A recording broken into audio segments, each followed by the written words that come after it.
여러분의 구독과 좋아요는 제게 큰 힘이 됩니다. 기도하며 시작하겠습니다. 하나님 아버지, 오늘도 우리를 보호하시고 사랑으로 인도해 주심에 감사드립니다. 우리는 마귀의 속임수와 유혹 앞에 서 있지만 하나님의 말씀과 성령의 도우심을 통해 승리할 수 있음을 믿습니다. 우리의 영적 나태함과 교만, 분노와 질투를 다스리게 하시고 진리를 분별하며 사랑과 겸손으로 살아갈 힘을 더하여 주옵소서. 우리 주 예수 그리스도의 이름으로 기도드립니다. 아멘. 여러분, 우리 삶 속에서 종종 이유 없이 마음이 무겁거나 혼란스러운 순간이 있지 않으신가요? 우리는 눈에 보이는 세상만 살아가는 것이 아니라 보이지 않는 영적 세계 속에서도 끊임없는 싸움에 임하고 있습니다. 이 싸움에서 마귀는 우리의 믿음을 약화시키고 하나님과의 관계를 끊으려 합니다. 마귀의 전략은 다음과 같은 주요 목표를 가지고 있습니다. 하나님과의 관계를 약화시키고 단절하는 것, 우리의 영적 성장과 열정을 방해하는 것, 인간관계를 파괴하며 혼란과 고통을 조장하는 것. 그러나 우리는 하나님의 말씀을 통해 마귀의 속임수를 분별하고 그 싸움에서 승리할 수 있습니다. 오늘은 마귀가 사용하는 9가지 주요 전략과 이를 이겨내는 방법을 함께 살펴보겠습니다. 영적 나태함과 무관심. 첫 번째로 마귀는 우리가 영적으로 게으르고 무관심해지도록 유도합니다. 기도를 미루게 하고 성경 읽기를 부담으로 느끼게 하며 예배를 소홀히 하게 만듭니다.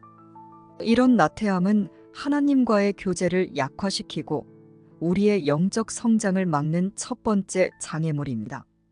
그러나 하나님은 예레미야 29장 13절에서 이렇게 약속하십니다. 너희가 나를 찾고 찾으면 나를 만나리라. 하나님은 우리가 진정한 마음으로 그분을 찾을 때 반드시 만나 주십니다. 하지만 우리가 나태해지면 하나님과의 만남이 점점 멀어지게 됩니다.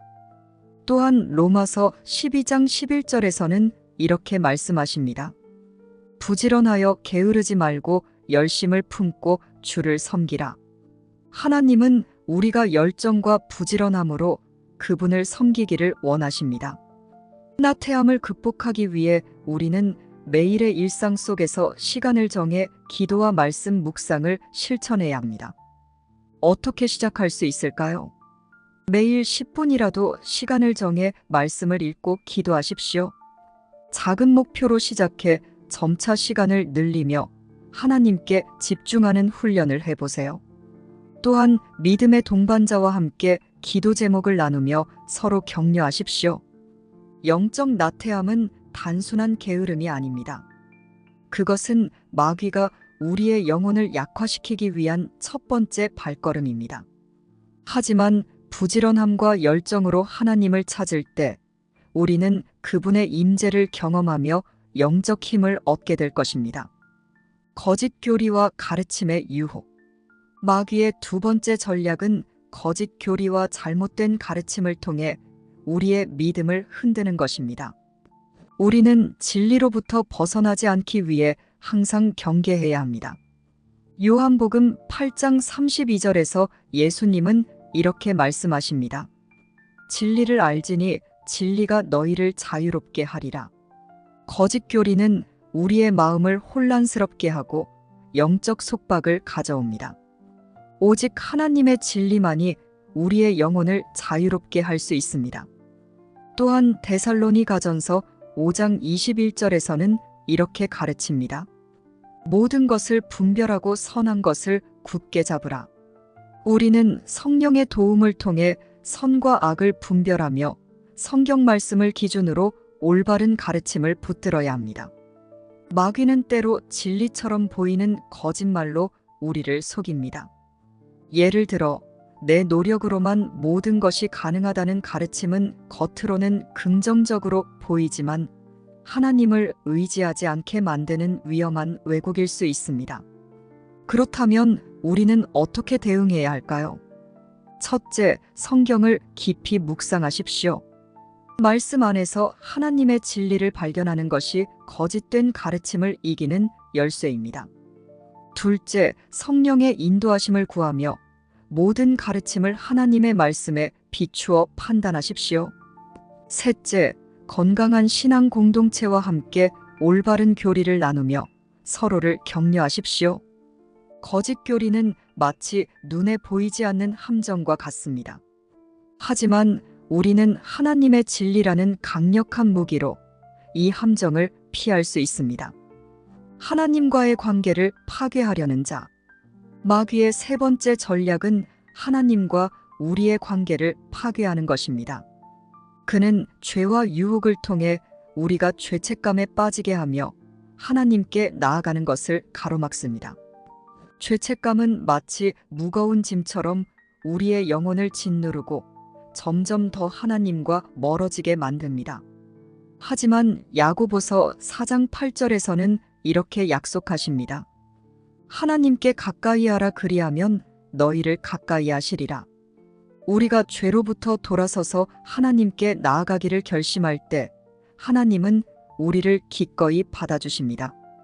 또한 예수님은 요한복음 14장 6절에서 말씀하십니다. 내가 곧 길이요 진리요 생명이니 나로 말미암지 않고는 아버지께로 올 자가 없느니라. 예수님은 하나님께 나아가는 유일한 길입니다. 우리는 그분의 중재를 통해 죄에서 용서를 받고 하나님과의 관계를 회복할 수 있습니다. 그렇다면 우리가 죄책감에 빠졌을 때 어떻게 해야 할까요? 먼저 죄를 깨달았을 때 즉시 하나님께 회개하고 용서를 구하십시오. 하나님은 우리의 모든 죄를 용서하시는 사랑의 하나님이십니다. 그리고 예수님을 통해 다시 하나님께 나아가십시오. 우리의 죄는 예수님의 보혈로 깨끗이 씻겨질 수 있습니다.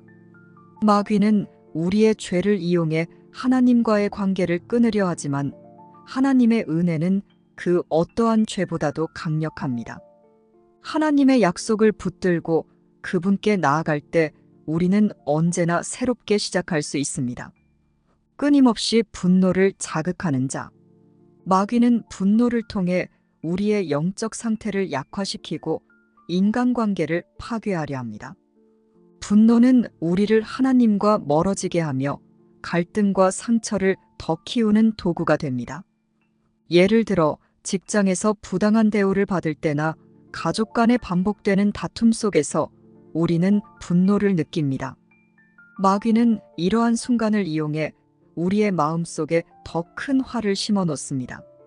하지만 에베소서 4장 26절은 이렇게 경고합니다. 분을 내어도 죄를 짓지 말며 해가 지도록 분을 품지 말라. 분노는 자연스러운 감정이지만 이를 제대로 다스리지 못하면 죄로 이어질 수 있습니다. 해가 지기 전에 분노를 내려놓으라는 이 말씀은 우리가 분노를 해결하지 않고 품고 있을 때 그것이 우리를 해칠 수 있음을 알려줍니다. 또한 잠언 15장 1절에서는 이렇게 가르칩니다. 온유한 대답은 분노를 쉬게 하여도 과격한 말은 노를 격동하느니라. 온유한 태도는 분노를 다스리는 강력한 무기입니다. 반면 격한 말과 행동은 분노를 더 크게 만듭니다. 대처법은 다음과 같습니다. 첫째, 분노가 치밀어 오를 때 잠시 멈추고 깊은 숨을 쉬며 하나님께 기도하십시오. 하나님의 평안을 구하는 것은 가장 첫 번째 대처입니다.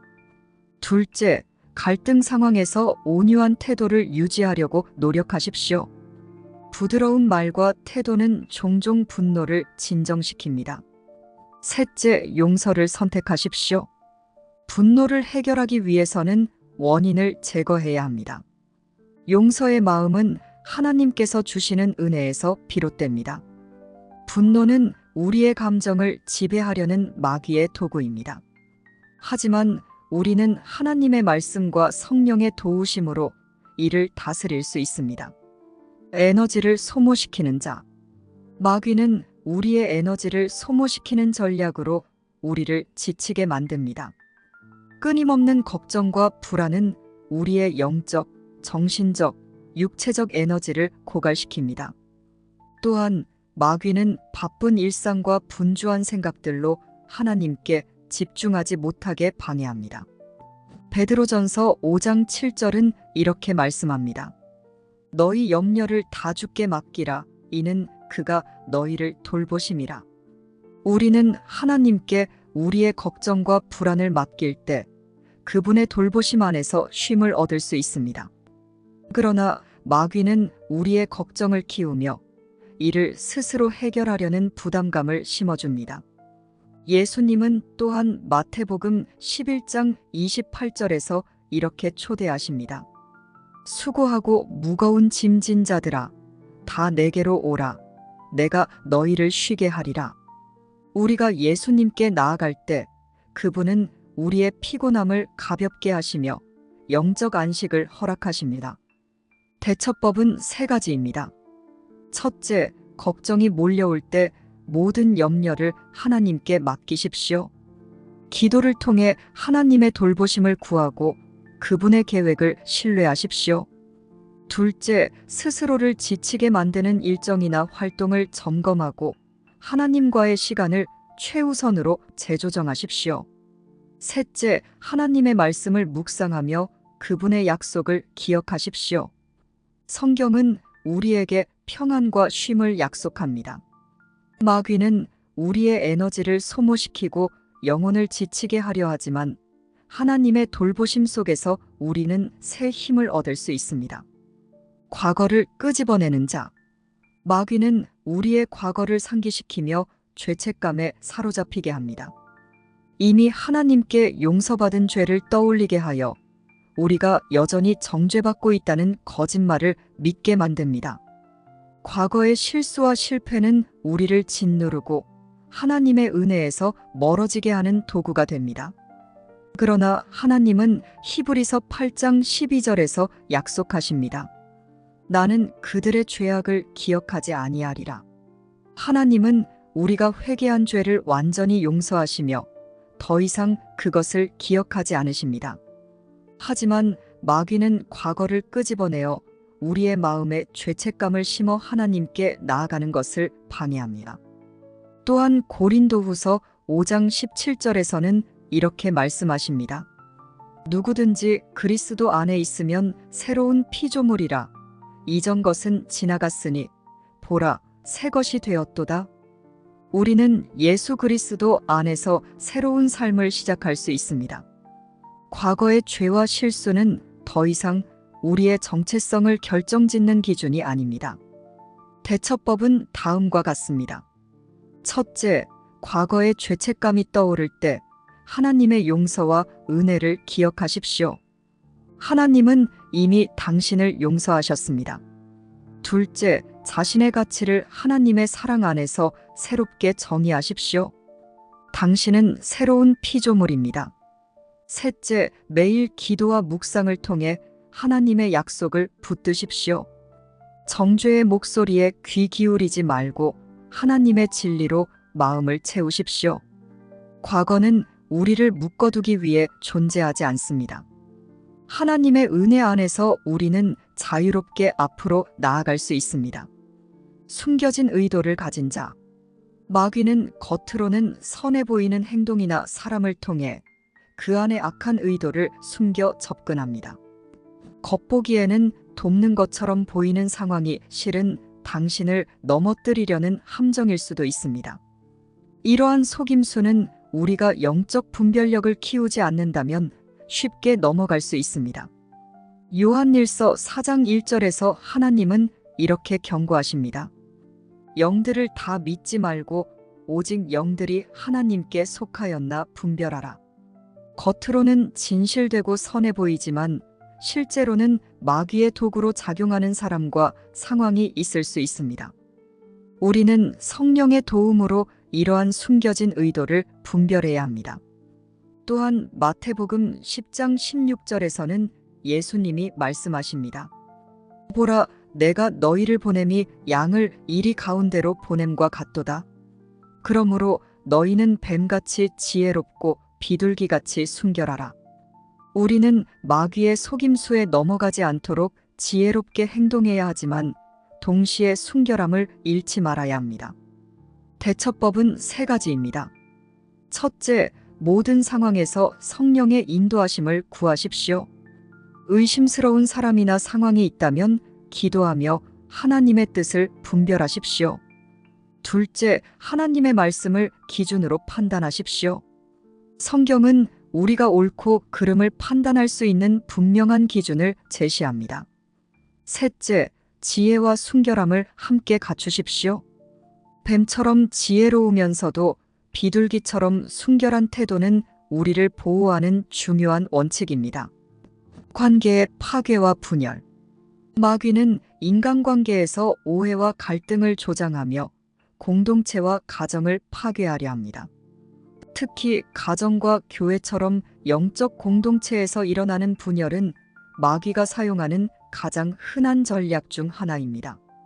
작은 오해가 깊은 갈등으로 커지며 관계는 점점 깨어지고 신뢰는 사라지게 됩니다. 베드로전서 4장 8절에서는 이렇게 가르칩니다. 무엇보다도 뜨겁게 서로 사랑할지니 사랑은 허다한 죄를 덮느니라. 사랑은 관계를 치유하고 갈등을 해결하는 가장 강력한 무기입니다.